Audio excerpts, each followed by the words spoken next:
ఈ దేశ ప్రధానమంత్రి నరేంద్ర మోడీ గారికి విజ్ఞప్తి చేస్తున్నా. ఇది చాలా భావోద్వేగమైన సందర్భం.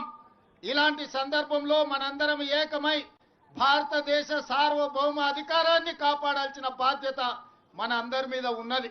మనందరం ఏకమై తీవ్రవాదాన్ని అంతమొందించి ప్రపంచానికి ఆదర్శంగా నిలబడాల్సిన సందర్భం ఈనాడు ప్రజలందరూ మన వైపు చూస్తున్నారు. అందుకే ఈరోజు ప్రభుత్వానికి అండగా నిలబడి ప్రజలందరినీ ఏకం చేసి మన దేశం మీద జరిగే దాడిని తిప్పికొట్టడానికి, దాడులకు పాల్పడి కుట్రలు పన్నిన వాళ్ళను కఠినంగా శిక్షించవలసిన అవసరం ఉన్నది.